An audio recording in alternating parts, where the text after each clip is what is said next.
John, we're back with trying to recreate the New York studio, at least in terms of capability in this remote location. How are you tonight, John? I'm well. Looks good to me.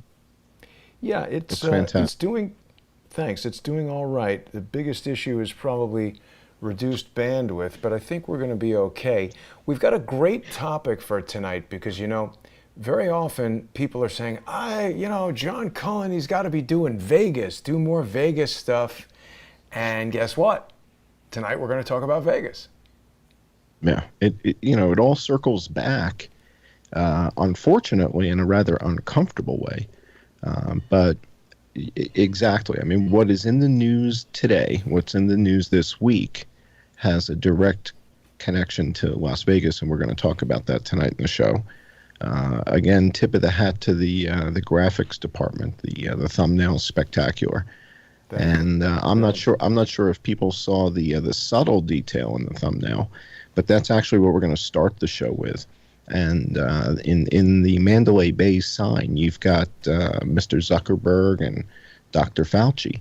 And I'm not sure if everybody picked that up in the thumbnail, if you can see that, but you got Fauci and Zuck up in there, and we're going to talk about them as well. And we're going to talk about them at the first part of the show. And when we go patron only, we're going to dig into this connection between the new foreign policy that President Biden is. John? Yes, we got a That little has to band. do with a show that you and I did.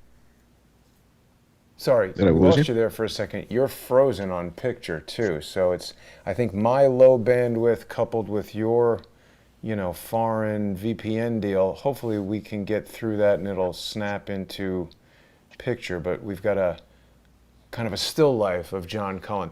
So sorry, take it back. You mentioned President Dumb Joe. It honestly, literally sickens me I can't bring myself to say the words that you just said, but you're talking about how he's changing his foreign policy. Indeed. So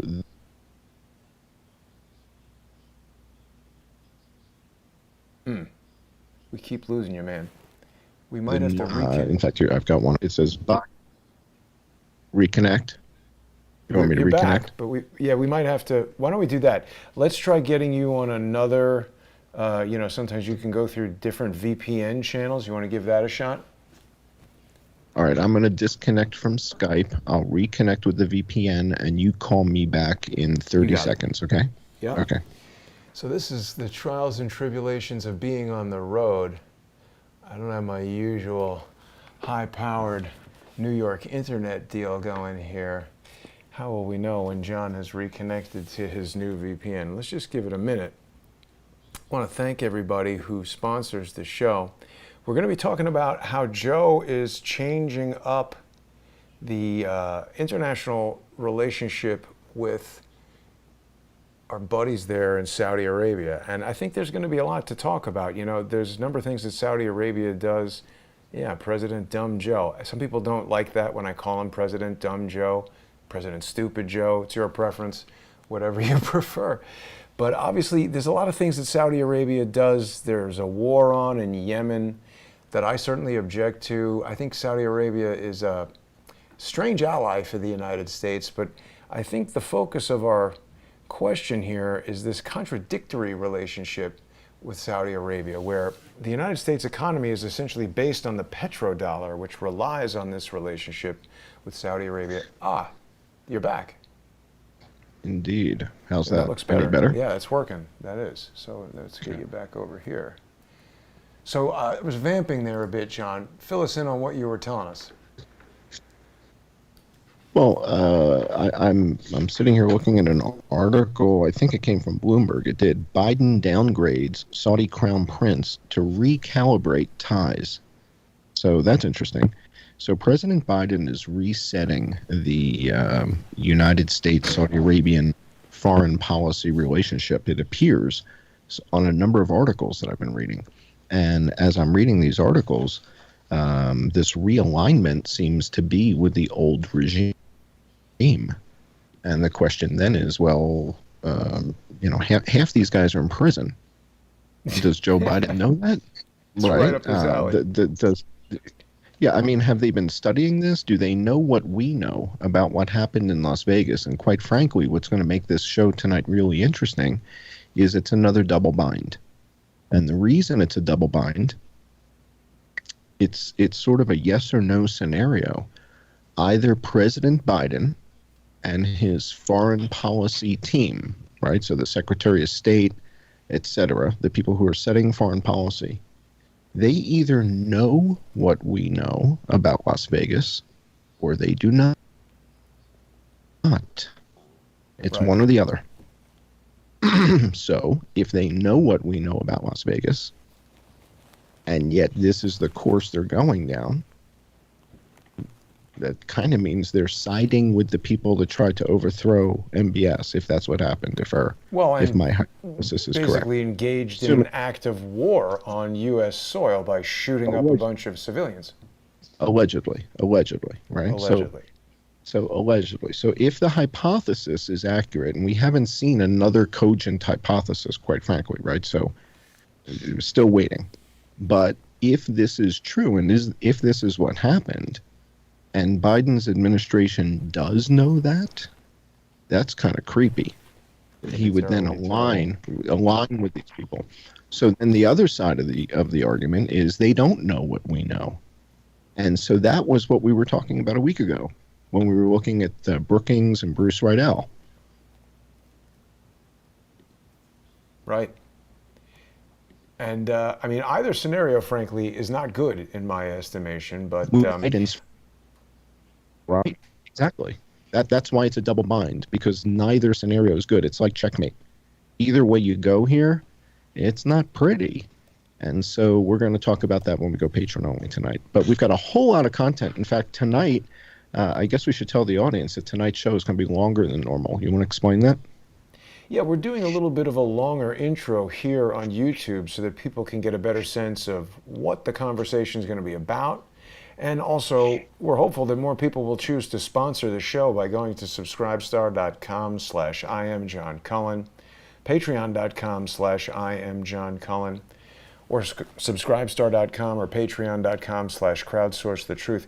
You know, John, a bunch of people have been emailing me suggesting that I watch Rudy Giuliani's interview with Mike Lindell. I absolutely will. We're not going to talk about Mike Lindell on this show. Some people have been disappointed that I have been looking into some of the things that Mike gets into that I have questions about.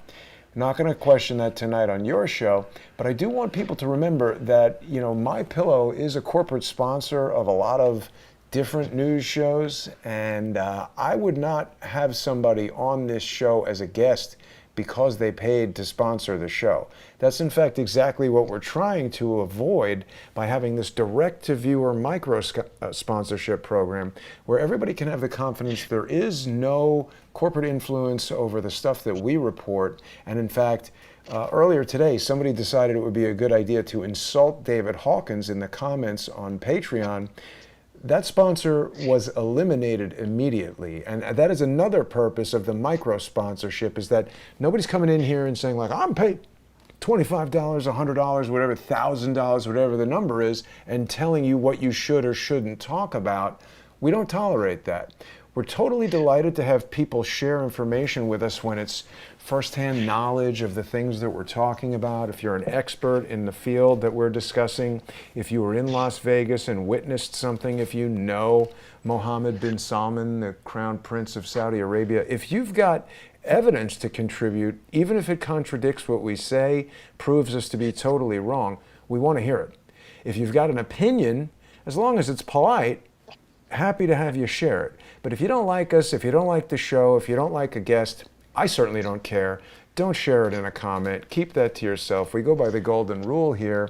If you don't have something nice to say, don't say anything. I got a crackling HDMI cable, so I'm going to be conscious of that as we continue with the show, John.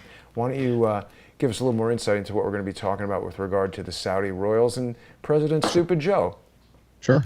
Can you check and see if we're streaming on my channel? I don't think we are. My live chat's not running, and no. I think we may not have triggered the simul the simulblast or whatever you do over That there is with your magic. unfortunate. I think you're right. Something I did put in the stream key, but yeah. Well, we're not. But I'm glad you reminded me about the John E. Hoover YouTube channel. Again, when I'm on the road, there's a lot of technical considerations. These shows are much more difficult to do than they look, but normally we would have a simulcast of this show on the John E. Hoover YouTube channel. People can subscribe there for free and watch all of the great videos that John does during the week, as well as simulcasts of each of these broadcasts. We'll have it up right after the show for John's audience to watch on there, and I am sorry for subscribers to the John E. Hoover YouTube channel.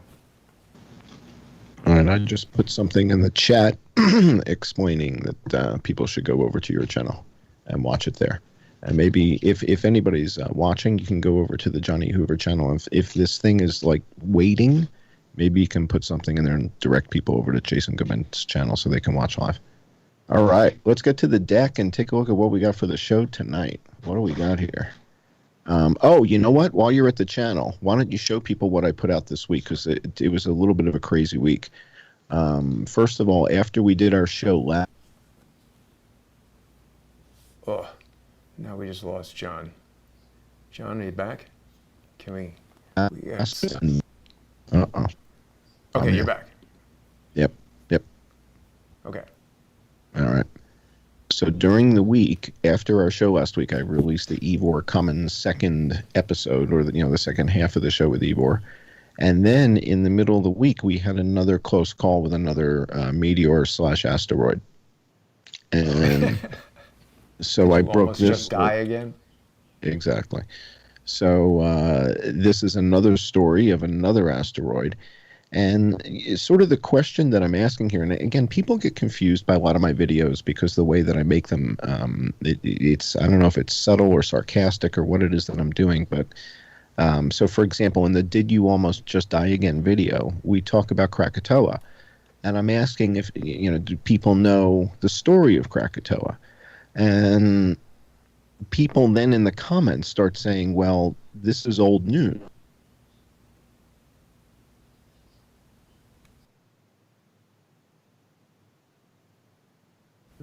Old news, yes, that you don't know. Okay. I'm here. Yeah. So old news. So it's 2-year-old news that you don't know because nobody told you because they were busy talking about other things. So it's not that I'm not breaking the aspect of Krakatoa. I'm breaking the aspect about the asteroids. I'm using Krakatoa as a metaphor. And the metaphor is, if you're not told that something happens, how do you know it happened? If you didn't know that there was an Ebola outbreak in Africa this past week, if nobody reported it, how would you know that it happened? How would you know that there was an Ebola outbreak in Africa this week? You wouldn't know. And so when major things happen that go unreported, you have to ask yourself, well, why is that? Why would a major event go unreported? And we've been asking this question now for about a year. So this is a video worth watching. Now, also this past week, if you hop back, I did a video looking back at Wuhan and what happened in Wuhan. And boy, oh boy, you talk about social engineering. I do. Oh boy, this was spectacular. And if the audience hasn't had a chance to see this video, what happened in Wuhan, the essence of this is it's a very close struggle. And as you're watching it, you realize, this is heart-wrenching. This is the humanity of this. It's just horrifying. And then you realize, well, wait a second. Whoa, whoa. Am I being sold? Am I being sold? Is the camera zoomed in just a little bit too close on this community?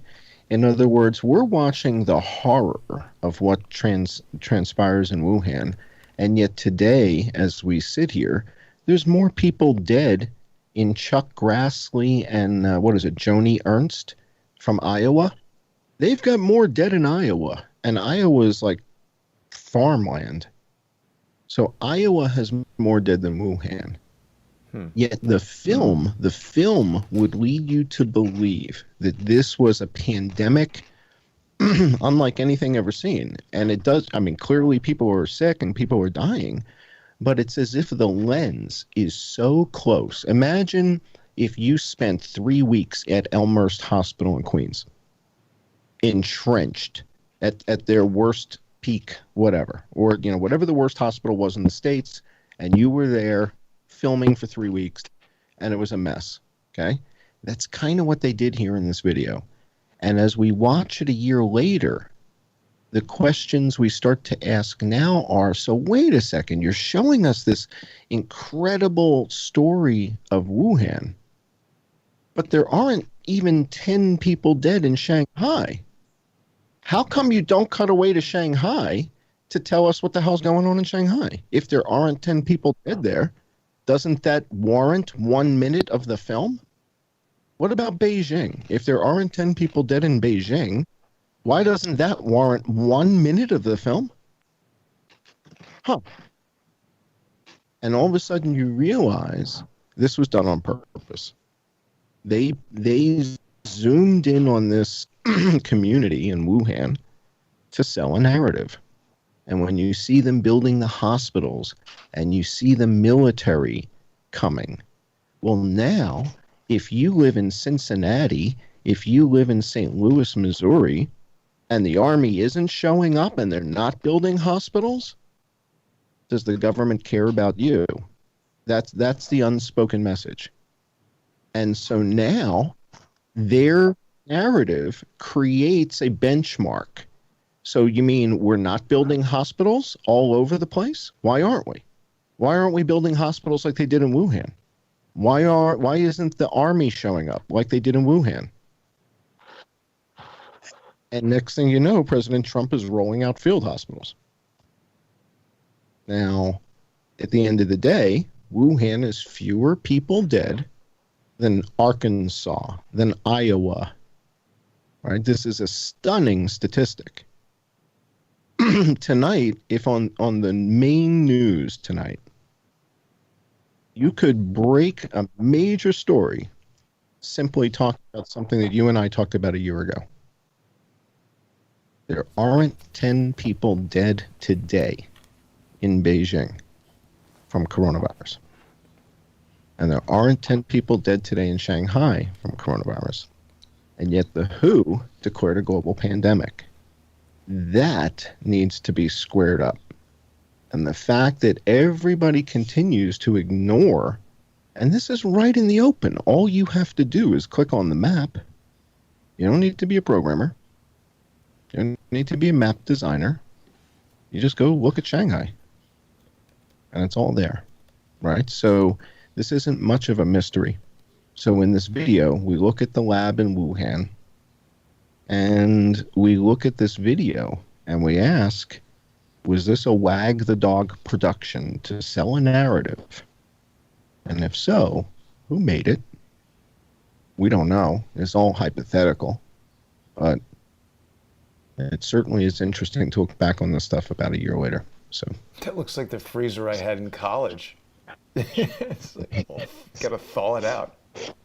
exactly. So why don't you head over to the PDF I sent you, because now we have some supporting materials that'll make sense with the videos I put out this week. Sure. So the first slide, John, the first if slide, you could, let's take your mic down maybe 10%, just a tiny little bit. Sounds a little bit hot. You got it. It's done. It is now taken down. Okay, so if you go to the deck, the other deck, this is the deck for our patron-only hour. Ah, And yes, here we go. Coming up, deck 2. there we go. All right, Got it. so earlier in the week, we had an asteroid fly by, real close call, and I put this meme up on the channel. So for the audience, I've been kicked off of Twitter. And That was a long time ago. yeah, there is a Johnny Hoover Instagram page or whatever that's called, and one of the guys, one of the guys who moderates the channel runs that for me. And there's only there's only two moderators and one, so one of them runs that Instagram thing. And basically what he does is he takes the things that I put in the community tab of the YouTube channel. So if you go to the Johnny Hoover channel, there's a community tab, and I use that as my Twitter. This is where I put the postings on the community tab of the Johnny Hoover page. And you can find all kinds of charts. Man, low bandwidth is a pain in the ass. Assuming it works. Yeah, we can find charts, and what else can we find here in the community posts? You're going to find links to articles. You're going to find links to information about the vaccinations from Pfizer, Moderna, statistical updates. So in other words, if I had Twitter, this is the type of stuff I would be tweeting. Right. Mm-hmm. So I don't have Twitter. So for the audience, what I'm doing is putting the stuff out here, and then you guys can like right click on this stuff, download it, and then you can tweet this out. That's the idea. So I'm putting this up so that you guys can retweet Instagram, Facebook, whatever you're doing, and get this stuff out there. So I'm putting it up on the community tab of the Johnny Hoover channel so that you guys can share it. That's a pretty creative idea. Nice alternative to getting banned by Jack Ben Dorsey. Indeed. All right, so let's go back to our PDF. All right, so we had Real Close Shave this week. This is Meteor Asteroid 2021DG, and it came kind of close earlier in the week, and you guys are probably sleeping, and I was probably awake, and I saw this, and I said, uh-oh, I got it. And then a day or two later, after I reported it, wait till you see what comes up in the news after I report this. Go to the next slide. All right, so this is the detail on it. So this, again, from JPL. So, and this one, actually, I think we saw this one coming before it got here. This is one of the rare ones we saw within 24 hours of its arrival. But it was close. It was close, and this is in the video. Now, the next day after I reported this, look at this next story. Look at the next story. Dinosaur killing space rock may have originated at the edge of the solar system. Jupiter kicked So now they're toward changing. Earth. So they're changing the origin of the Chicxulub event now, and saying it may have been an asteroid. Okay, so scientists now are changing the entire origin of the Chicxulub dinosaur ending event 65 million years ago, the thing that smashed into the Yucatan. And they're saying now it may have originated as more of like an asteroid than a comet or something like that. So the fact that they're changing the base of the story is rather fundamental here. And the fact that it came out within a day of this story that I broke, I thought that was also kind of weird. But what do you think that indicates?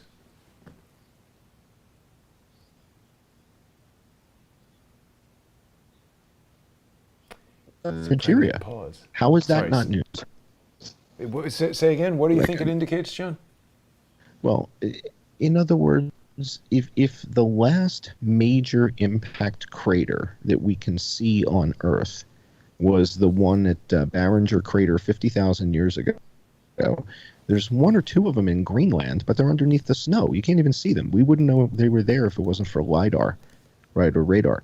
We wouldn't know that they were there. So the only real visible impact craters on Earth in the last 50,000 years is this one and the one in Akure, Nigeria. And so when they're that rare, I mean, I'm talking about of size, right? There's been others that are, maybe 10 feet or, 12 feet wide, but I'm talking about, significant size. There's two of them. Now, there are others, you just can't see them because they're in places like Greenland inside the snowpack, like in a glacier or something like that, but then 12,000 years ago. But we didn't even know they existed. So the point is they're so rare. When one of these happens, how is that not news? Particularly when Space.com and all the other things that we were looking at when Shep came on the show, right? And Shep started telling us to look up at this and that. Yeah. Well, they probably think that the comets are Uh, pro-Trump, so they don't want to talk about it. So, with all the news stories about close calls and one is coming on election day and all that, how do you not report the one in a Curray that actually makes a hole in the ground? Well, let How me is ask you this, that John. not? How does the size compare between this one and the relatively recent Nigerian one? This looks smaller because we could see people on the edge of it, and Oh, this other one looks like they have to be in a plane to photograph it. yeah, that's like a kilometer across or something. I mean, that's Uh-huh. massive. So this is what destroyed the dinosaurs, they say? No, no, no, no. The dinosaur one was in It's called Chicxulub, and that's on the Yucatan, and that was 65 million years ago. This is 50,000 years ago. And by the way, the one you're looking at that's 50,000 years old, they Hmm. thought that was a volcano.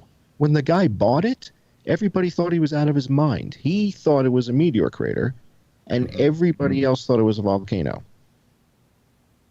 And he said, no, Now, no, no, no. It's a now wait a meteor minute. crater. Here's another picture that says Chicxulub, but it looks like the same thing. It's this.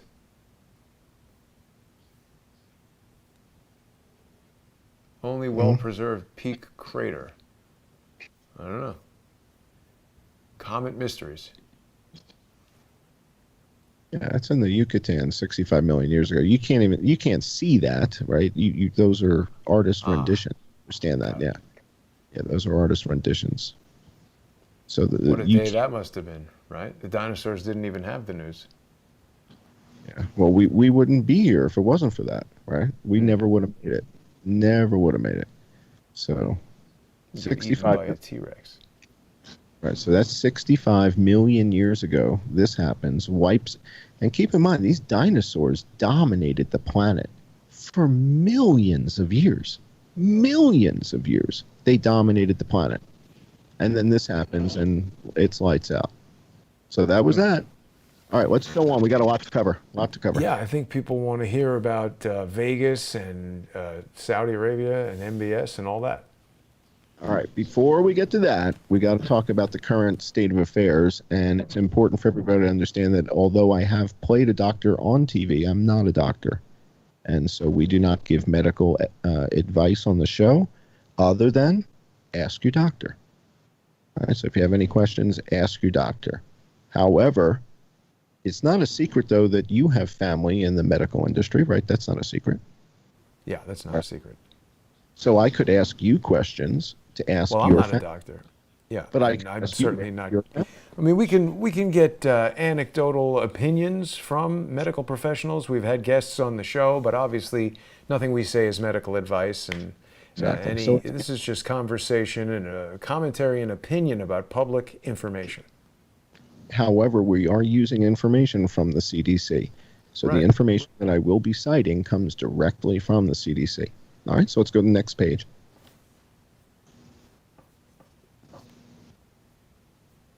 Okay. All right, so for example, we're not going to tell you what to do, what Oh. not. We're going to tell you to go to the World Health Organization and check their recommendations. So the World Health Organization recommends against the use of remdesivir, right? So we want you guys to check the official recommendations from the official places before you make any decisions, okay? So we're just going to show you official stuff. That's all we do here. We don't have any theories. All right, let's go Wow. to the And next. this is recent, November 2020. So I mean, they've had time to look into this stuff. Yeah, so it's not recommended. All right, also what we're going to be looking at on tonight's show is Project Veritas broke a story during the week with Zuckerberg expressing concern about modifying DNA and RNA.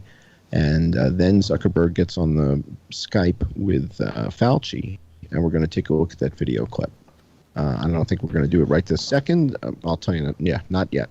But the question is, when Zuckerberg gets on the phone with Fauci, do they know what they're talking about? Are they familiar with this Well, I know Fauci doesn't know what he's talking about, and Zuckerberg, technology? once And you we're going to look at a closer look. step out of the range of Facebook, I'm not so sure he knows. I think he knows how to smoke meats and do stuff on Facebook. And other than that, I don't know if Mark Zuckerberg knows too much. we're going to find out. So let's go to the next slide. See what we got. Yeah. All right. Also, in the category of not making any recommendations that are medical, we recommend that you speak to your doctor about the pneumonia vaccine. It's a one-time only thing. You may have had it already, you may not. But since many of the people who get sick with these respiratory diseases are also developing bad pneumonia, ask your doctor if this may provide some relief, protection. And Jason, this is a great question to ask your family medical professionals. Is the pneumonia vaccine, which is a one-time thing, something that people should be considering, since it would protect them from the deadly pneumonia, right? So I don't know. I'm just pulling the stuff up at the CDC. How come Fauci hasn't told people to take that? They love telling people to take vaccines. It's a good question. I don't understand why he wouldn't, given the prevalence of pneumonia in the infected with both COVID and influenza. So I don't know. That's what I'm saying. We need to ask our doctors about this. This chair I'm sitting in is so noisy, it's making me nuts. It's it's distracting to be in a new studio, but we'll keep going. You're doing great. All right. As I said, the data that we cite on the show, it's all from the CDC directly. So I go to the CDC's website, I pull the data down, and I chart it so that we can kind of make heads or tails of what's going on here. And so what you're seeing here is a chart showing all deaths from all causes versus deaths from pneumonia, influenza, or COVID versus deaths involving COVID-19 and pneumonia, excluding influenza. So the big number right now is 500,000. But the CDC gives us this number in the middle of that table. This death involving COVID-19 and pneumonia, excluding influenza. Right. So why would we want to conflate the data? I'm not really interested in the people who've died with COVID and pneumonia and influenza, nor am I interested in COVID and pneumonia and the measles or COVID and pneumonia and tuberculosis, right? So why don't we just stay focused on COVID and tell me what is the number excluding influenza? Okay, and what's that? Deaths involving COVID-19 and pneumonia, excluding influenza, is 210,000. So zoom back out and let's look at the chart. So that's 210,000. The 418, that's the rest. Now the big number that you want to use is the 418 plus the 210. If you go back up to the little table above the chart, go all the way out to the right, and there's a number in the 600,000s. All the way to the right, there's a number 629,000. You see that? 329,000. Oh, no, sorry. Yeah, 629,000. TV is very far away. All right, so it says deaths involving pneumonia, influenza, or COVID-19. It's just a grouping. Why are we conflating the data? Why don't we have deaths involving pneumonia, shingles, or COVID-19? Deaths involving gunshots. Or COVID. So you take it for face value and you say, okay, so you get 629,000 people in this category. That is the biggest category they have here, other than deaths from all causes. Some people feel they're doing it to specifically make it confusing. Yes, absolutely, no doubt about it. So, but you can still figure it out. So that's what I'm going to show you. So you take the 629,000, which is their complete universe of COVID and or pneumonia and or influenza. Start with that number. Now we're going to subtract the people that have COVID and influenza, but not COVID and pneumonia, but not influenza. So what was that number over to the left? 210,000. If we subtract the 210 from the 629, you got 420. You're going to end up exactly. So the 420 plus the 210 gives you that number out to the right, the 629. So when you add those two pieces of the pie together, you get that master number. So the 210 is how many people have COVID and pneumonia and don't have influenza. So what's the 400? I don't know. Well, the other one's the people that don't have influenza. The 210, can you zoom out so I can see the pie? I don't see the pie. So when you look at that pie, there you go. So when you look at the pie, you got a red piece that's 210,000. You got a green piece that's 418,000, right? So if the red is deaths involving COVID-19 excluding influenza, then what's the green one? Including. I imagine. And then the 2.9 million is the remaining number from deaths from all causes. So we go to deaths from all causes, and that's like 3 million. And what I do is I subtract all of the COVID deaths, so you can't double count, right? So you start with deaths from all causes is 3.587 million. It's the second column in your table there, deaths from all causes. And we subtract the 629,000. It leaves us with 2.9 million. Right. So that's deaths from all causes. And when we look at the numbers this way, what we realize is if we separate out the people who are dying with influenza and COVID, which to me that's a whole separate issue. That's a co-infection. That's people have two things. It would be like COVID and tuberculosis. So for people who have both, that's a whole complicated thing. But most of the people do not. Most of the people do have influenza. And the people who have COVID and not influenza, it's a smaller portion, right? And compared to, zoom back out to the big chart and look at how many people are dying from stuff entirely nothing to do with COVID. That's the blue. Those are deaths from other causes. So when you look at the red wedge versus the blue wedge. Yep. And then, right? And you look at the red wedge versus the green wedge. Where are the bigger problems, right? And why is that red wedge grinding everything to a halt? And why isn't the green wedge getting the attention that it deserves since it appears to be a co-infection? And if the co-infection was tuberculosis or hantavirus or rotavirus, we wouldn't be paying attention to that? I think we would. John, I want to just address a question from the comments here because it just went by. I lost the name, but someone's saying, what's the point of this? There is no COVID. Now, I'm not saying there is no COVID. A commenter said there is no COVID. COVID, coronavirus, it's a known thing. The point of it is we're evaluating data from the CDC. This is the data that governors and legislators are using to make the rules, and we are evaluating it to show the audience how contradictory their quantification of all these factors are and how confusing it is just at this data level. If we just totally ignore this and say, oh, there is no, that's not a very strong argument. When we break it down like this and show people how convoluted it is, how nonsensical and confusing even just the source data is, I think that makes a much more compelling argument than just saying, oh, this is fake or whatever. Well, when you say that there's no COVID, you sound like a moron because there's people who are dead, right? So what are people dying from if there's no COVID? And the reason we're doing this, to answer your stupid-ass question, is to determine why people are dying. What are people dying from? That's why we do it. Let's move on. I don't take questions from 9-year-olds, so let's go on. But I think people really want to hear about Vegas for sure. Keep going. We'll get there. But, no questions from 9-year-olds.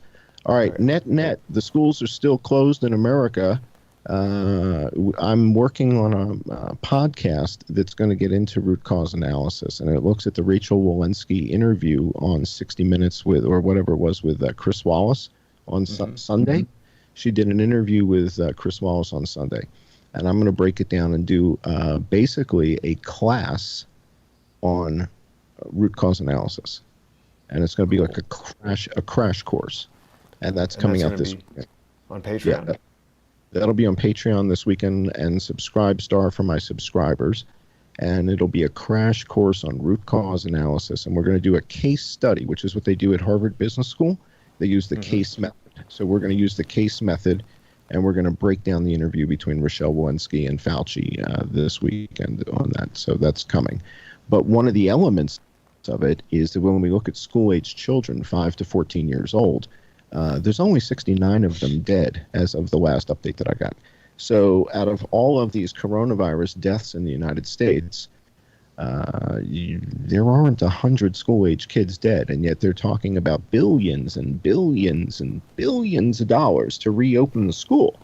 And we talked about you could buy the entire Reckitt Benckiser company 4 or 5 times over, which is the maker of Lysol and Dettol.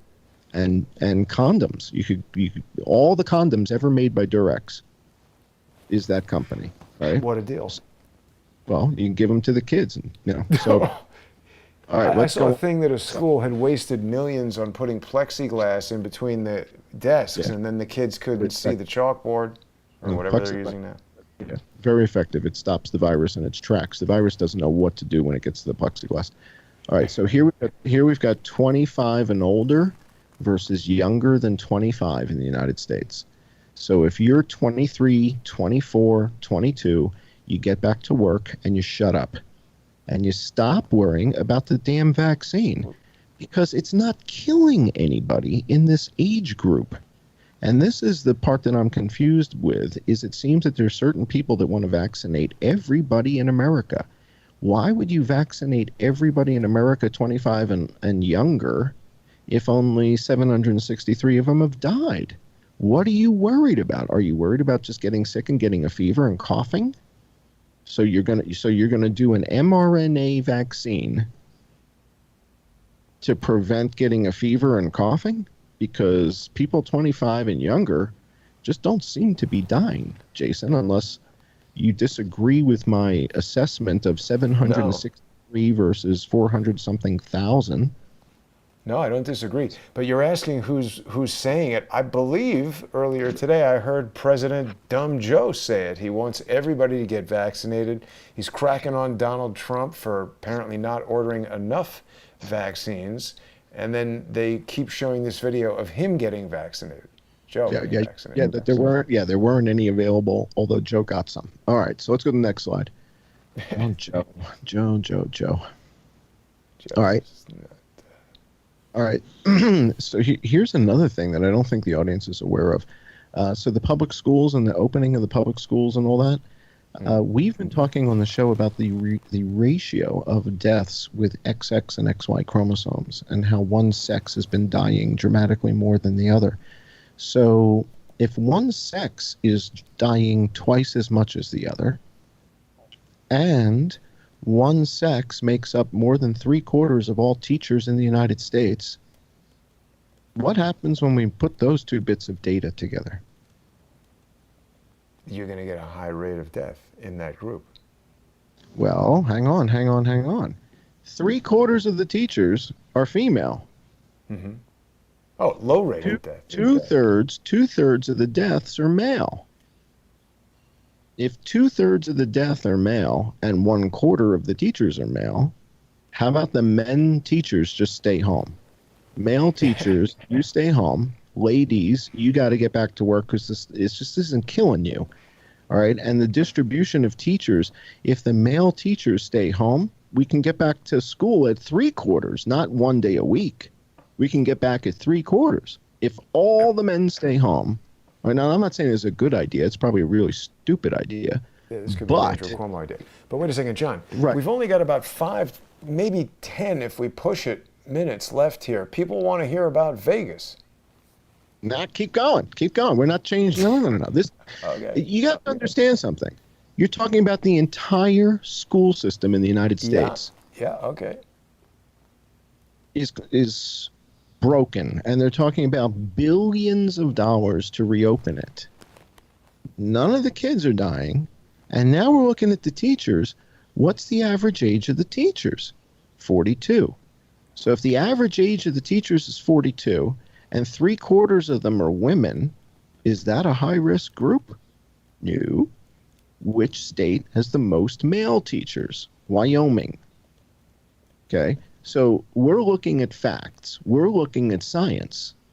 That's all I hear on television, but I don't see people actually doing it.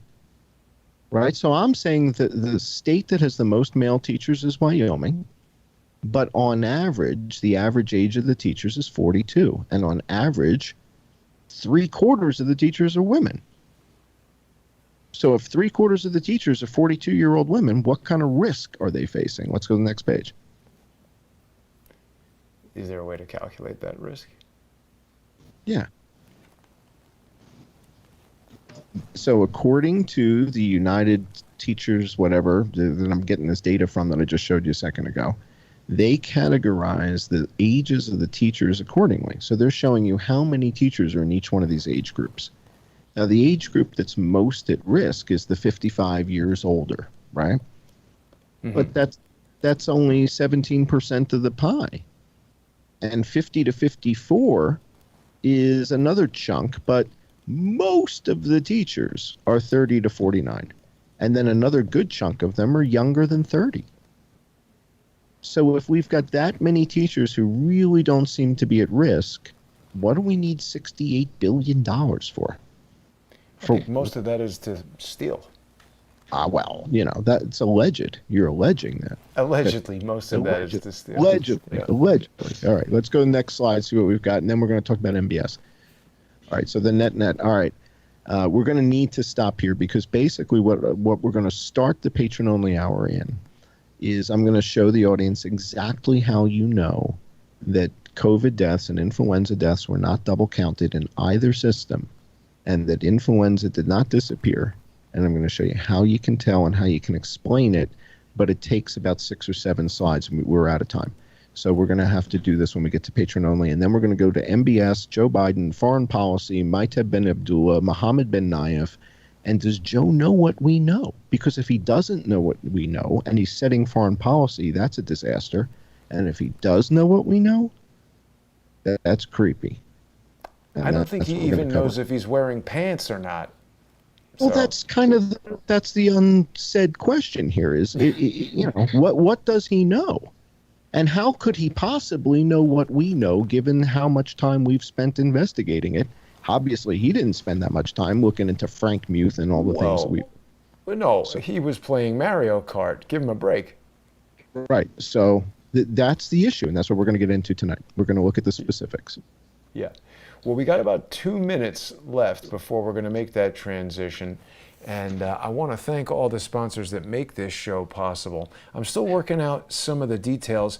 You know, John, to do this road trip, I put together a lot of new equipment to try to recapture some of the features and functionality that I have in New York. It's always been a kind of a skeleton, not a skeleton crew, but, a reduced equipment setup. So there's some new things here, and every second of this is really only the second show I've done in studio. We had Hawkins earlier today, and we were at Larry Johnson's house the other day.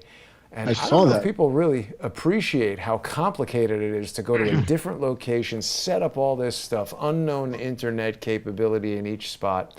So I do appreciate the patience. When you did it, when we set up we filmed a little segment in your hotel room, and you had and you had the 5 different iPhones all over the place with the battery wires, and I mean, it took you 45 minutes to get the stuff set up. That was fast. And I was watching you do this Larry Johnson interview with Charles the other day, and that was great. He's a fascinating guy. What a great episode that was. Thank you. Yeah, that was excellent. I really liked it. I know what you do to set that up to make it look so effortless, and it is a production. I mean, you show up with the wires and cables and tripods. I mean, it is something else. So tip of the hat to you. The audience has no idea what's going on behind the scenes, and you make it look effortless, but it's a bit of a magic show in and of itself. I appreciate the compliment, John. And the other thing that I think a lot of people don't realize is that I actually ran into a snag there at Larry's house because we had selected a really nice location in his backyard, kind of picturesque.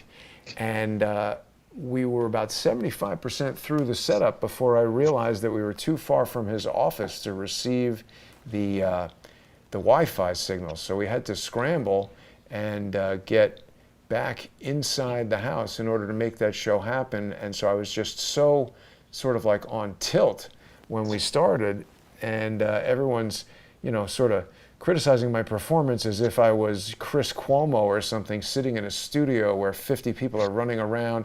There's 2 guys working the sound, 15 people in the control room, the cameras, the makeup. And there's more people looking after Chris Cuomo's suit than there are producing this show. So I do appreciate everybody who tunes in and watches. Louder with Crowder. He's got the whole supporting cast back there running all the equipment. We're solo. Right. It's a whole different thing. But we will be back in less than 10 minutes on patreon.com/IamJohnCullen, subscribestar.com/IamJohnCullen, and Patreon and Subscribestar/Crowdsource the Truth. I hope people will join us on there. We're going to get in depth on all the Vegas stuff, and we'll see everybody in less than 10 minutes. Thanks for tuning in.